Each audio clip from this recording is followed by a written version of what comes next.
The conference room air was thick with unspoken judgment, heavier than any silence. Dr. Alastair Finch, a titan of global medicine, once a man whose presence filled any space, now stood hunched, his expensive suit rumpled, his face a landscape of defeat. Across the polished mahogany table, Dr. Anya Sharma, the lead investigator for the Independent Commission for Medical Ethics, ICME, regarded him with an unsettling calm. Her voice, when it came, was a razor wrapped in velvet.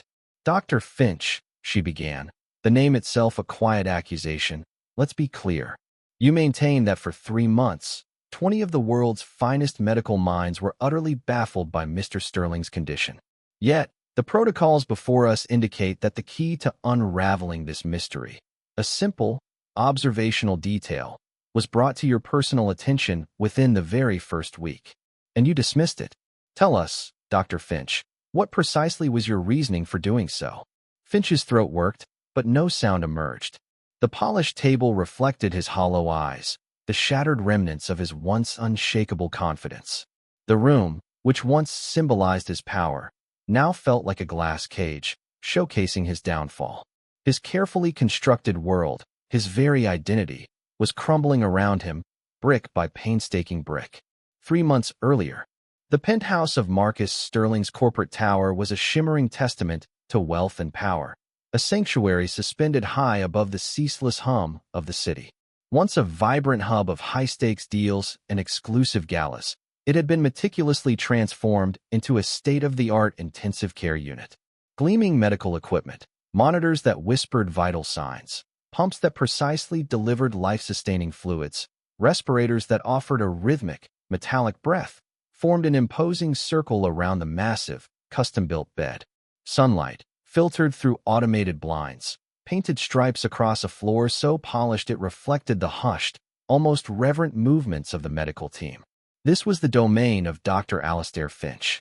Tall, impeccably dressed even in scrubs, his silver hair swept back with an air of effortless authority, Finch moved with the contained energy of a conductor leading a highly skilled orchestra.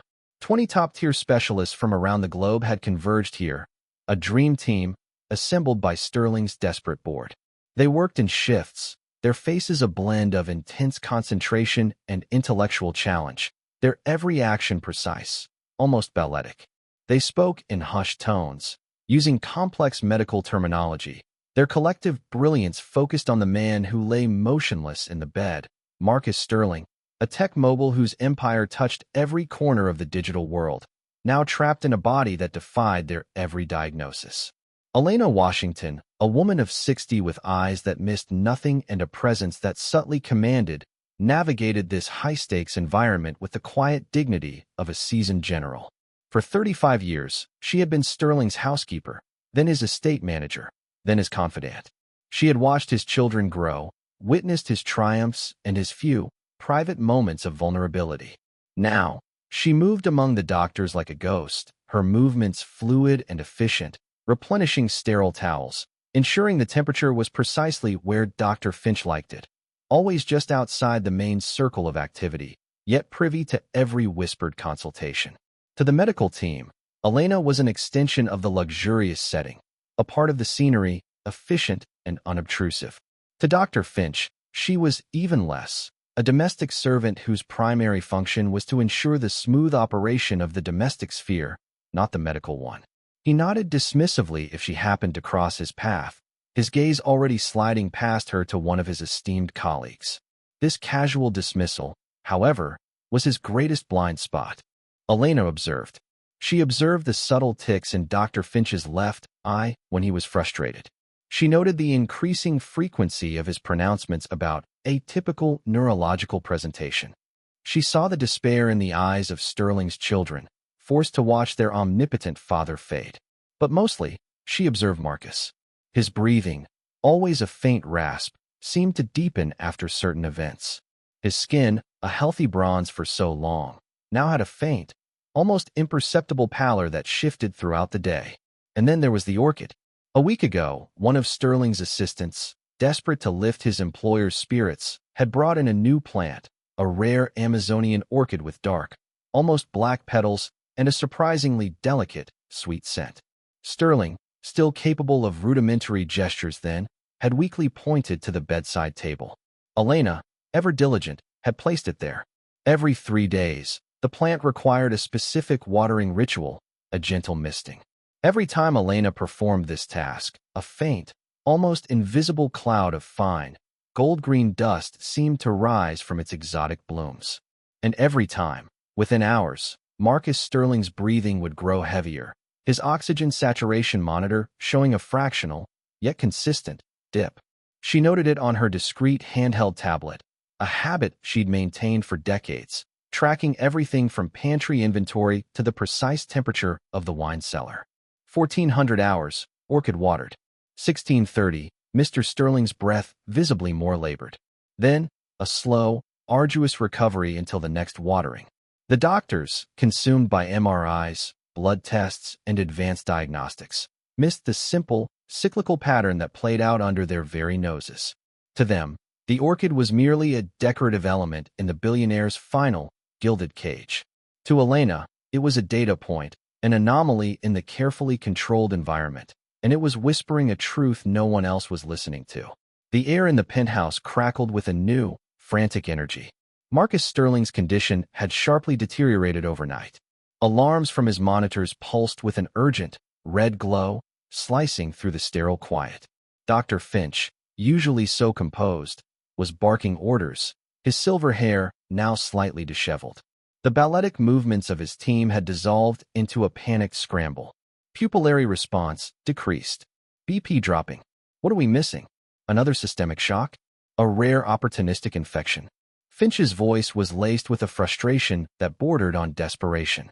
He waved away a junior doctor attempting to suggest a new line of inquiry, his mind racing through a labyrinth of complex medical possibilities, each more obscure than the last.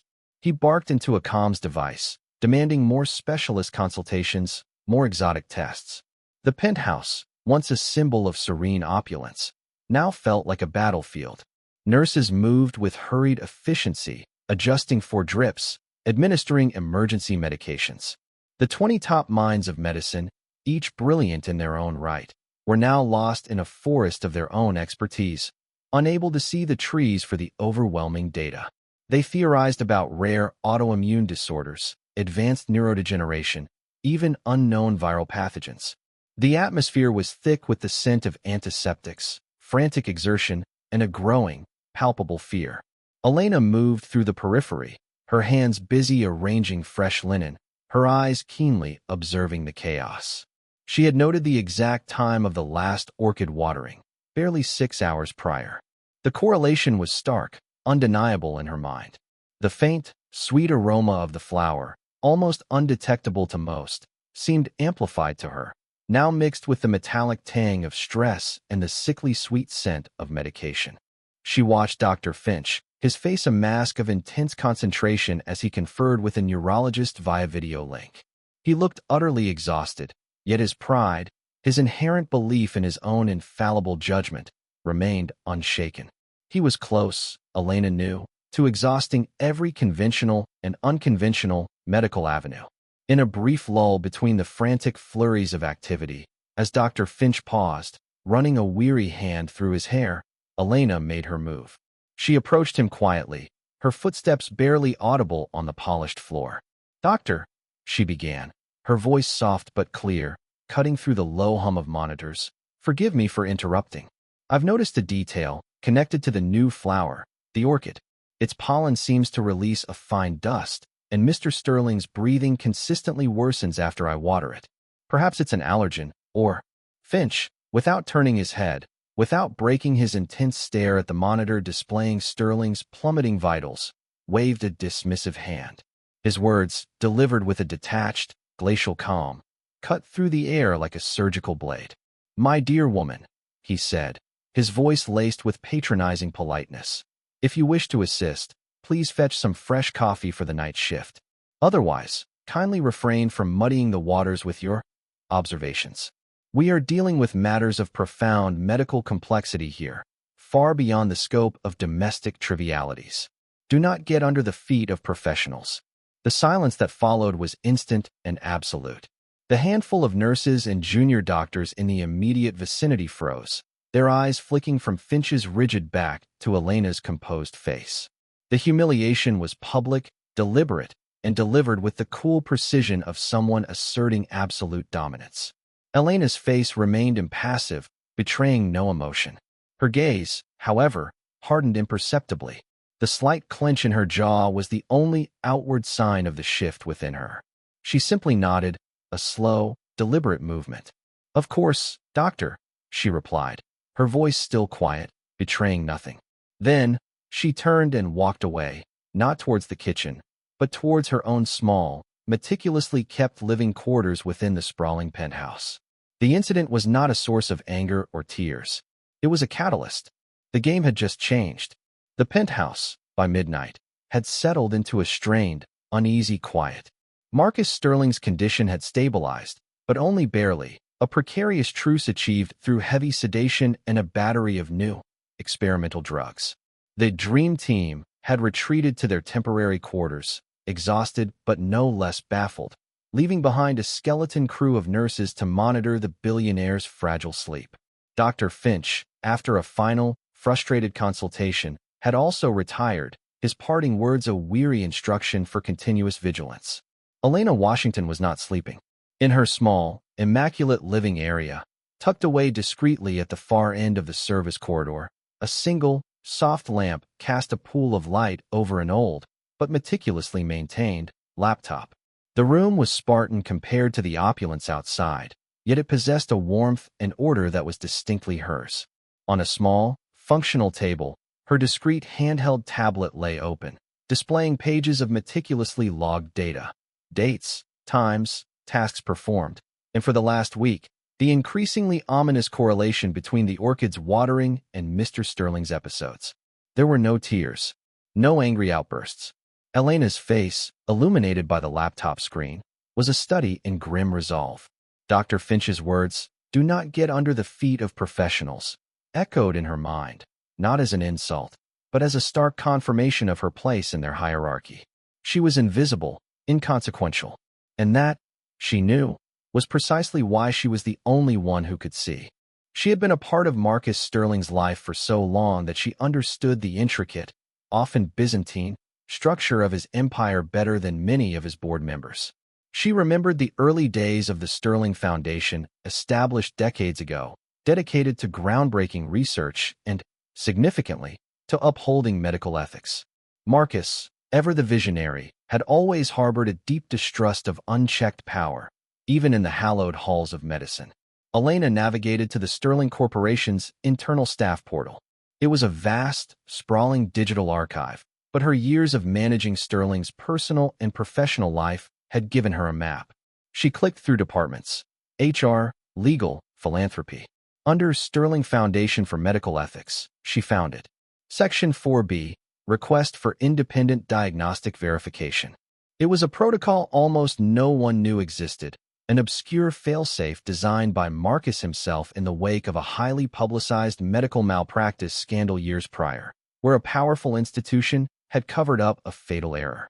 The protocol stipulated that any employee, from executive to support staff, who had direct, sustained access to a patient under experimental or highly specialized care, a definition that perfectly fit Sterling's current situation, and who observed potentially significant, unaccounted environmental or procedural factors, could trigger an independent review.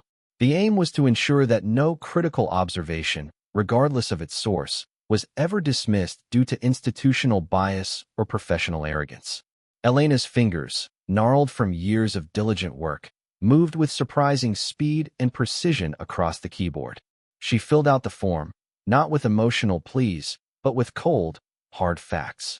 She meticulously described her observations: the specific orchid, its unique watering schedule, the visible dust, and the exact, time-stamped deterioration in Mr. Sterling's condition following each instance. She attached the logs from her tablet, a digital diary of her unwavering vigilance. She bypassed the direct medical team. She bypassed the hospital administration. This protocol, designed by Sterling himself, sent the request directly to a shielded, independent subcommittee of the Foundation. It was a direct line, intended to circumvent exactly the kind of gatekeeping she had just experienced. Her finger hovered over the submit button. This was not about revenge for Dr. Finch's dismissive words. This was about Marcus Sterling's life. It was about justice, not for herself, but for the truth. She pressed it. The screen flickered. A terse, impersonal message appeared. Request received. Case number 734. Awaiting review. Confidentiality strictly enforced. Elena leaned back, a deep, silent breath escaping her lips. The act was done. She had activated the hidden mechanism. Now, she could only wait. Unbeknownst to Dr. Finch or any of his colleagues, the quiet, almost invisible housekeeper had just set in motion a chain of events that would unravel not just a diagnosis, but an entire system. 2 days later, the penthouse still hummed with the strained, watchful quiet of ongoing medical crisis. Marcus Sterling remained in a medically induced slumber, his life a fragile thread. Dr. Finch, now fueled by an unsettling blend of exhaustion and renewed determination, had redoubled his efforts, exploring an even more esoteric range of diagnoses and treatments. The memory of Elena's observation had been completely expunged from his mind, replaced by the latest complex neurological theory he was discussing with a colleague on a secure video line. The chime of the private elevator was unexpected. Finch glanced up, annoyed. He hadn't scheduled any further consultations. The doors glided open to reveal 2 figures. The woman, Dr. Anya Sharma, was in her early 50s, impeccably dressed in a tailored, charcoal gray suit. Her posture was erect, her expression calm, almost serene, yet her eyes held an unnerving depth of intelligence. Beside her stood a man, Dr. David Chun, younger, perhaps late 30s, with an easy smile that didn't quite reach his intense, analytical eyes. He carried a compact, discreet case. Dr. Finch, Sharma's voice was clear, authoritative, yet devoid of any overt aggression.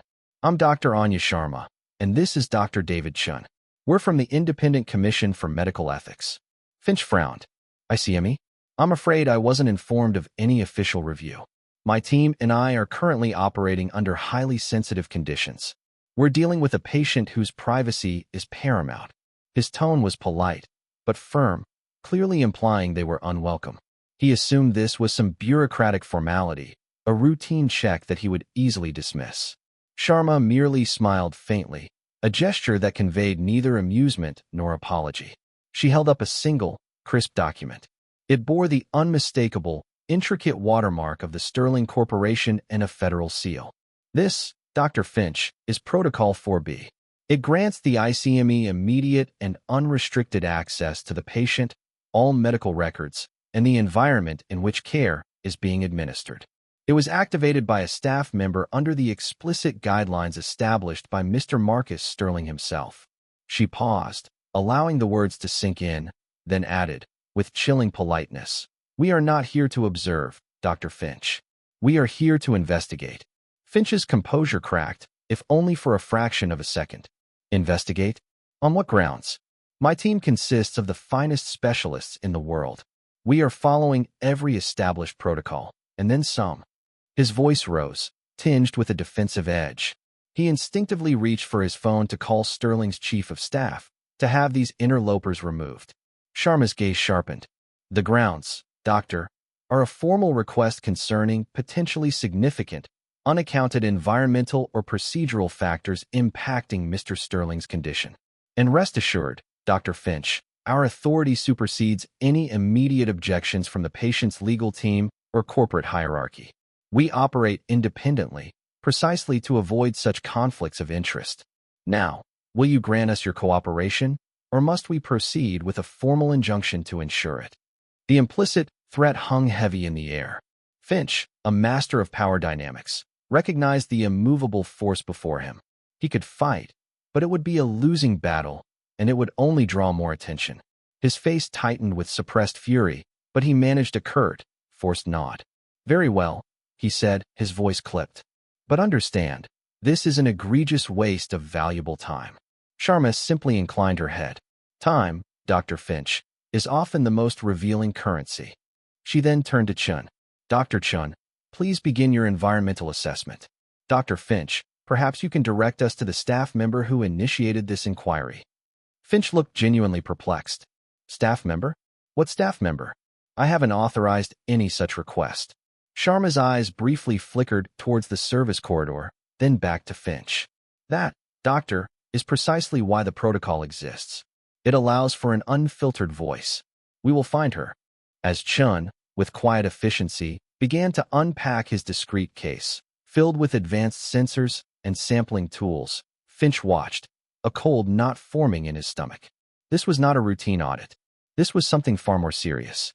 But even then, caught in the throes of his professional pride and the urgency of Sterling's condition, he still perceived them as an irritating bureaucratic hurdle, an unnecessary distraction from his vital work.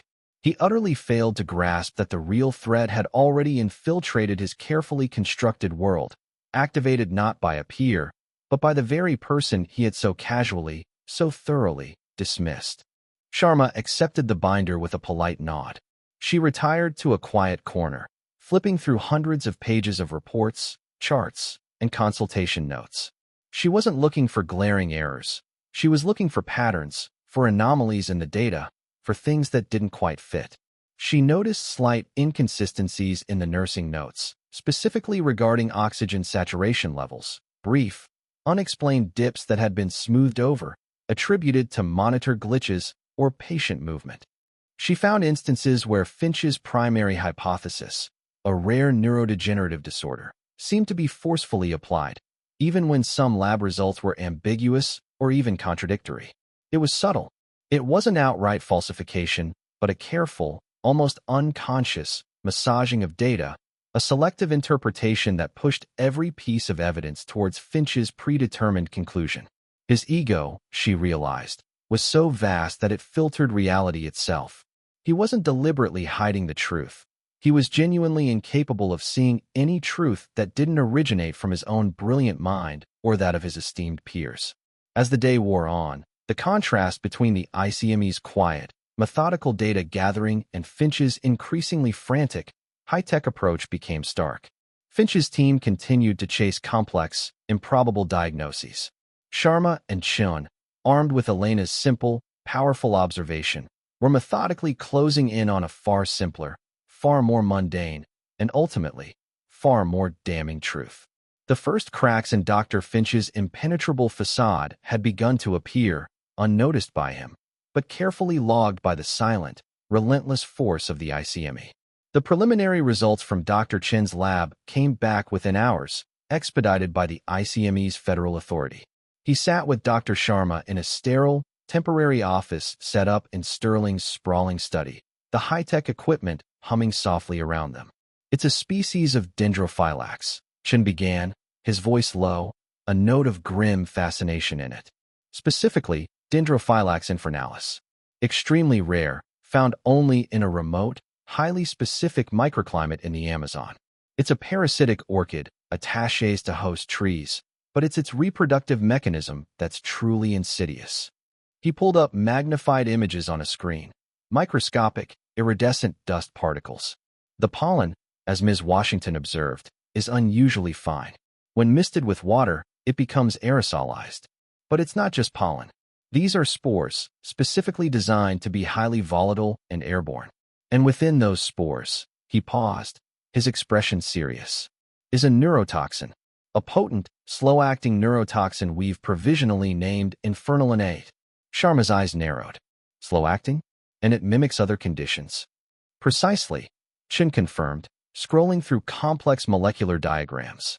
Infernalin isn't a violent, immediate poison. It's a stealth agent.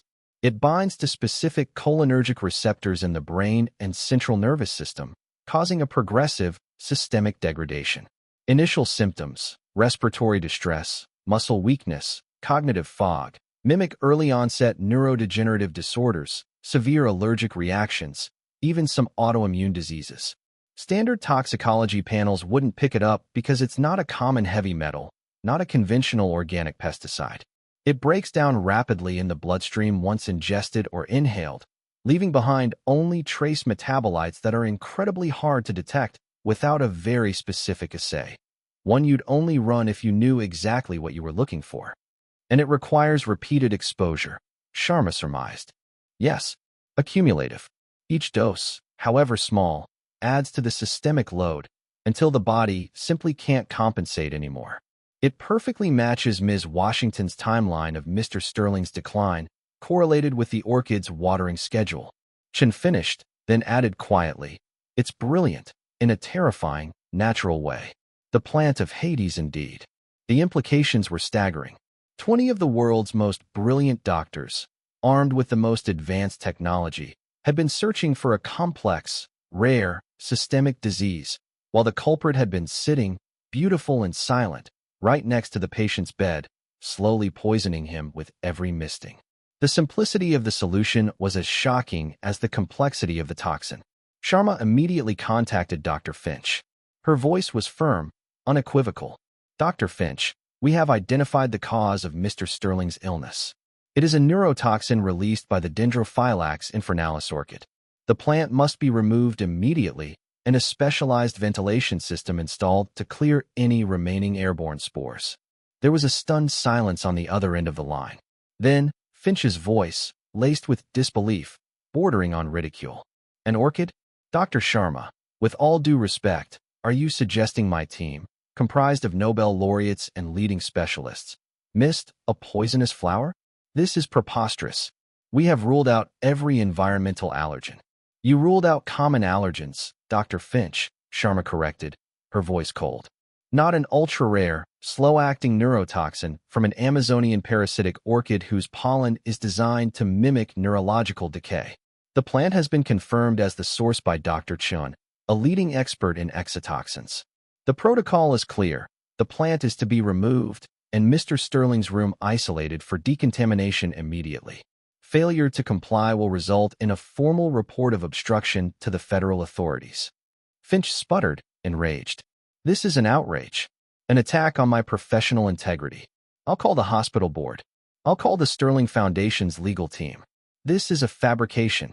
As if on cue, a call came through on Sharma's secure line. It was David Thorne, the chief administrator of the prestigious hospital that housed Finch's temporary team. Thorne, a man accustomed to wielding influence, attempted to placate, then intimidate Sharma. "Dr. Sharma, let's be reasonable. This is a PR nightmare. We have eminent doctors here. Such a claim, based on a housekeeper's observation and a glorified weed, it could destroy careers, undermine public trust. Perhaps we can, shall we say, discreetly remove the plant and credit one of Dr. Finch's brilliant residents for a new diagnostic breakthrough? No need to involve the ICME any further, surely?" Sharma's voice remained icily calm.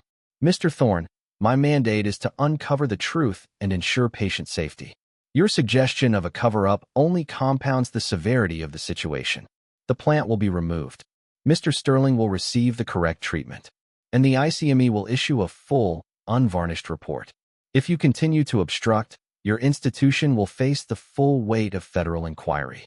We are not panickers, Mr. Thorne. We are truth seekers, and the truth, however inconvenient, is coming." The line went dead. Thorne, defeated, would give the order to remove the orchid. But the conversation solidified Sharma's suspicion. Finch was not alone in his arrogance. The system around him, afraid of scandal, was ready to actively participate in a cover-up. The plant of Hades had not just been slowly killing Marcus Sterling. It was now beginning to poison the reputation of everyone involved. With the Dendrophylax infernalis swiftly and discreetly removed by a hazmat team, and specialized air purifiers whirring in Marcus Sterling's room, a fragile sense of calm descended upon the penthouse. Yet, for Dr. Finch, the calm was deceptive, a pre-storm lull. He had complied with Sharma's demands, but only under duress, his face a thundercloud of resentment. He still genuinely believed the ICME's findings were an outlandish fabrication, a convenient scapegoat for an inexplicable illness, and a direct assault on his unblemished career. But Dr. Sharma wasn't finished. The Protocol 4B activation had given her an unprecedented foothold, and her investigation was now expanding beyond the immediate crisis. She instructed Dr. Chun to analyze every air sample, every surface swab, every fiber from the room for any other anomalies. More importantly, she delved deeper into Dr. Finch's professional history, not just for this case, but for any patterns of similar, unexplained, or atypical patient outcomes. Her team accessed federal medical databases, cross-referencing patient records from institutions where Finch had held senior positions. It didn't take long. A pattern began to emerge, faint at first, then growing stark. There was a case 5 years prior. A wealthy, influential businesswoman who had presented with a baffling constellation of neurological symptoms, baffling even Dr. Finch. Her condition had progressively worsened, ultimately leading to her death. The official cause was listed as a rare, aggressive form of atypical encephalopathy. Finch's reputation had remained untarnished. He had been lauded for his efforts in managing such a complex case. Sharma's eyes scanned the detailed notes of that previous case. Unexplained respiratory distress. Periodic, rapid decline in cognitive function. Resistant to conventional treatments. The parallels with Sterling's situation were chilling. More disturbingly, the patient's home environment had been subject to a brief, cursory environmental check, dismissed as negative for common allergens or toxins. The lead physician who signed off on that dismissal? Dr. Alastair Finch. The hospital administration that had expedited the burial of the case? The same institution now attempting to strong-arm Sharma. The dominoes began to fall. Sharma initiated a re-examination of the deceased businesswoman's medical samples, which, remarkably, had been preserved due to the unusual nature of her illness. While it was too late to test for infernal A directly, Chen was able to identify metabolites consistent with slow-acting neurotoxins. It wasn't definitive proof, but it was enough to paint a damning picture of a repeated, tragic oversight. Word of the ICME's widening investigation began to ripple through the medical elite. Calls came in to Sharma from agitated hospital administrators, influential board members, and even some of Dr. Finch's colleagues, all attempting to gauge the extent of the damage, to understand the situation. Each call, each subtle attempt to control the narrative, only fueled Sharma's determination. They weren't just protecting Finch, they were protecting a system that enabled him, a system that prioritized reputation and prestige over patient safety and objective truth. Elena Washington, still moving silently through the penthouse, felt the shift. The atmosphere, once thick with panic and self-importance, was now permeated with a different kind of tension, a quiet, chilling fear. The junior doctors and nurses, once deferential to Finch, now avoided his gaze, casting furtive glances at Sharma and Chun. The subtle microaggressions, the dismissive tones, had vanished. The invisible housekeeper had, through her single, deliberate act, rendered the previously invisible visible. The ICME's investigation was no longer just about Marcus Sterling or Dr. Finch's single error. It was about exposing a systemic flaw, a culture of unchecked authority and institutional protection that allowed brilliant minds to become blind and powerful figures to operate with impunity. The hidden mechanism Elena had activated was now not just seeking justice for one man, but dismantling the very structures that had enabled the injustice. The local, corrupt system, which had so long protected Dr. Finch and his ilk, was now facing a threat it had never anticipated: the quiet, relentless force of truth, uncovered by a voice it had refused to hear. The conference room, stripped of its previous opulence, now felt stark and unforgiving. The polished mahogany table was replaced by a more functional, gray surface. The comfortable executive chairs were swapped for simpler, unyielding models. At the head of the table sat Dr. Anya Sharma, flanked by Dr. David Chun and a stern-faced legal counsel from the ICME. Facing them, across the table, sat Dr. Alastair Finch. His expensive suit, worn thin by the past weeks of stress, seemed to hang on him. His silver hair, once meticulously swept, was now disheveled, his eyes hollow, defeated. Beside him sat a grim-faced corporate lawyer provided by the hospital. This was not a court of law in the traditional sense, but a tribunal, a formal hearing convened by the Independent Commission for Medical Ethics, with the power to revoke licenses, impose federal sanctions, and refer cases for criminal prosecution. Sharma began, her voice calm, devoid of any personal animosity, but infused with the chilling precision of a prosecutor presenting an unassailable case. Dr. Finch, we are here today to review the circumstances surrounding Mr. Marcus Sterling's protracted illness and subsequent misdiagnosis. We will also be addressing your conduct during the ICME's investigation. She gestured to Dr. Chun, who then projected highly magnified images onto a large screen. Dr. Chun, please present your findings regarding the Dendrophylax infernalis. Chun, in his characteristic methodical manner, detailed the toxic orchid, the slow-acting neurotoxin, the mechanism of its aerosolization via misting, and the specific diagnostic assays that had confirmed its presence in Sterling's environment and, via metabolite traces, in his system. He showed the correlation, side-by-side graphs of Elena Washington's meticulously logged watering times against Marcus Sterling's corresponding dips in oxygen saturation and neurological function. The lines converged with terrifying accuracy. The plant was removed from Mr. Sterling's room exactly 72 hours ago, Sharma stated, her gaze now fixed on Finch. And for the first time in 3 months, his vital signs have not only stabilized, but his neurological function shows marked, consistent improvement. He is, as of this morning, off all but baseline sedation and has communicated verbally with his family. The statement hung in the air, a final, irrefutable piece of evidence. Finch visibly flinched. His lawyer whispered urgently in his ear, but Finch ignored him, his eyes fixed on the screen, on the undeniable graphs that sealed his fate. Sharma then turned to the next exhibit, a recording. On the afternoon of June 14th, Ms. Elena Washington, Mr. Sterling's estate manager, attempted to inform you, Dr. Finch, of her observations regarding this specific orchid and its correlation with Mr. Sterling's condition. The recording played. Elena's soft, respectful voice. Finch's dismissive, patronizing reply. My dear woman, kindly refrain from muddying the waters with your observations. We are dealing with matters of profound medical complexity here. Do not get under the feet of professionals. The words, replayed in the sterile environment of the hearing room, were even more damning than they had been in the moment. They were not just dismissive. They were contemptuous, born of an arrogance so profound it bordered on negligence. Sharma continued, her voice unwavering. When presented with this critical, life-saving information, you not only disregarded it, but actively humiliated the individual attempting to provide it. Furthermore, when the ICME initiated its investigation, you attempted to obstruct our work, dismissing our findings as preposterous and an attack on your professional integrity, even when presented with initial scientific evidence.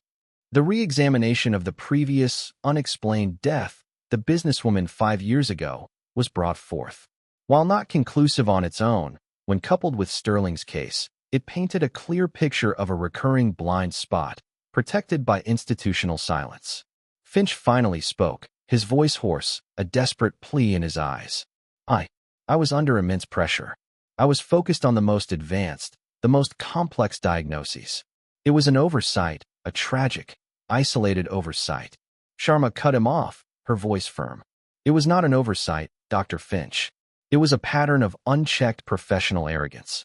It was the fatal underestimation of a competent observer, simply because her role did not align with your narrow definition of professional.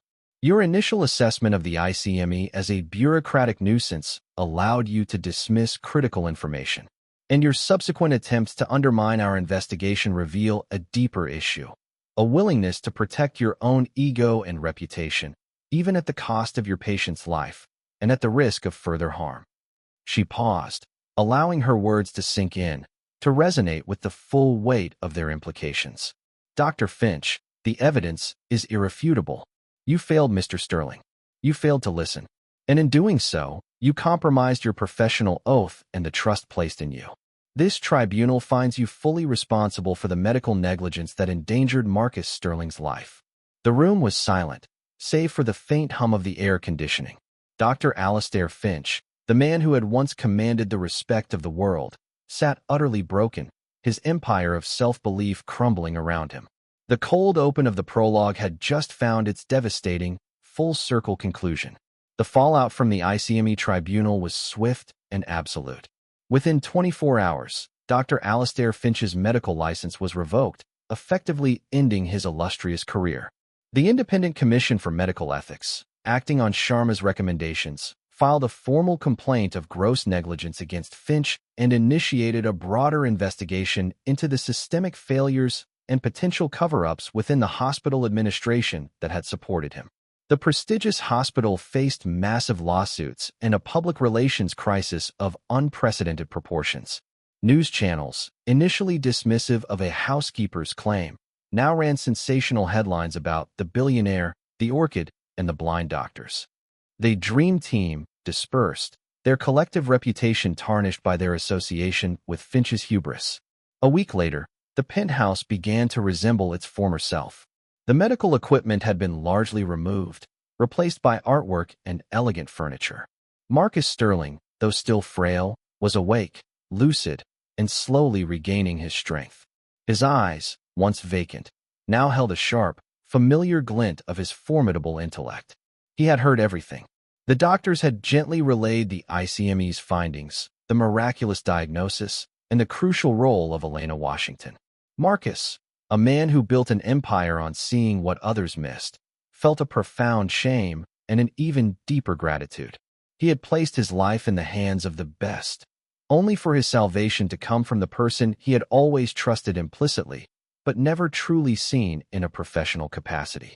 One afternoon, as the setting sun cast long shadows across the living room, Marcus Sterling's personal nurse helped him into a comfortable armchair overlooking the city skyline. He then asked for Elena. Elena entered the room, moving with her usual quiet grace. She wore her standard, immaculate uniform, a testament to her unwavering dedication. She offered a small, polite nod to Marcus, her expression still composed, unreadable. "Elena," Marcus began, his voice still a little hoarse, but gaining strength.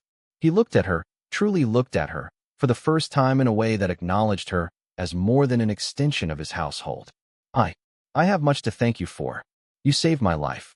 And you did it when everyone else, myself included, was blind." He gestured to the small, polished table beside him. On it lay a crisp, white envelope. He slid it across the table towards her. "This is a small token of my gratitude, Elena. It can never repay what you've done, but I hope it provides you with the comfort and security you deserve." Elena picked up the envelope. Her fingers, gnarled from years of diligent work, were steady. She opened it, revealing a check. The amount, written in bold, confident figures, was for $10 million. Enough to secure several lifetimes of comfort. She looked at the check for a long moment, then slowly, carefully, folded it back into the envelope. She met Marcus Sterling's gaze, her eyes deep, intelligent, and entirely unburdened by the weight of the enormous sum. "Mr. Sterling," she said, her voice soft but clear, imbued with a quiet power that surprised even him. "The money is not necessary. I did what I did because it was right. Because you were suffering and no one was listening." She paused, then continued, her tone gaining a steely edge. "But if you truly wish to thank me, if you wish to repay what I've done, then use your resources, your power, your influence, to ensure this never happens again. Not to you, not to anyone." Marcus Sterling, the man who commanded billions, found himself utterly speechless, humbled by the simple, profound honesty of his housekeeper. He had offered her wealth, and she had asked for justice. He nodded slowly, a single, decisive nod that carried the weight of a monumental commitment. He understood. Elena Washington wasn't asking for a reward. She was demanding systemic change. And Marcus Sterling, who had just been brought back from the brink of death by the very system he had once tried to safeguard, was now ready to listen. A year had passed since the Cassandra effect had rocked the medical world. The scandal, born from an overlooked truth, had become a catalyst for profound change. Dr. Alastair Finch was facing multiple malpractice lawsuits, and the hospital administration, implicated in covering up the previous, unexplained death, had undergone a complete overhaul, with several key figures forced to resign or face legal consequences. Marcus Sterling, fully recovered, was a changed man. The brush with death, and the startling revelation of his near-fatal misdiagnosis, had stripped away some of his corporate imperiousness, replacing it with a quiet, reflective intensity. He had, as promised, dedicated his vast resources to fulfilling Elena Washington's request. The scene was a grand auditorium, filled with journalists, medical professionals, and dignitaries. On a brightly lit stage, Marcus Sterling, looking healthy and resolute, stood at a podium. "1 year ago," he began, his voice resonating with newfound purpose. I was almost lost to a medical mystery that confounded the best minds in the world. My life was saved not by advanced technology, not by prestigious degrees, but by the quiet, observant wisdom of someone whose voice, by systemic design, was meant to be unheard. He paused, then unveiled a large digital rendering behind him. Today, I am proud to announce the launch of the Cassandra Protocol Initiative, a global framework designed to ensure that no critical observation from any member of a patient care team, regardless of their role or title, is ever dismissed due to hierarchy or professional bias. He detailed the initiative, a secure, anonymous digital platform for reporting unusual observations, a global network of independent medical ethicists and diagnostic specialists, and rigorous training programs for medical professionals focused on humility, cross-disciplinary listening, and challenging established paradigms. We are creating a system, Sterling declared, where the invisible voices are not just heard, but actively sought out. Because sometimes, the simplest truth is hidden in plain sight, and only the unburdened eye can see it. The applause was thunderous. In the first row, seated not among the medical elite, but with a small contingent of Foundation board members, sat Elena Washington. She wore a simple, elegant dark blue dress, a stark contrast to her usual uniform, yet it suited her perfectly. Her hair, now streaked with more silver, was impeccably styled. Her face remained composed, a faint, knowing smile playing on her lips as she listened to Marcus speak. She wasn't seeking recognition, but the affirmation of a promise kept. She was now a foundational member of the Cassandra Protocol's advisory board, a quiet but influential force shaping its directives. She didn't give speeches or seek the spotlight, but her wisdom and unshakable commitment to truth were the bedrock of the entire initiative. As the press conference concluded, Marcus Sterling sought her out, his eyes filled with genuine respect. "Elena," he said, extending a hand, "thank you for everything." Elena met his gaze, a rare, warm smile gracing her features. "Thank you, Mr. Sterling," she replied, "for listening." The camera pulled back, showing the bustling auditorium, the hopeful faces, the promise of a new era in medicine. Elena Washington, the quiet housekeeper, had not only saved a life, she had reshaped a system.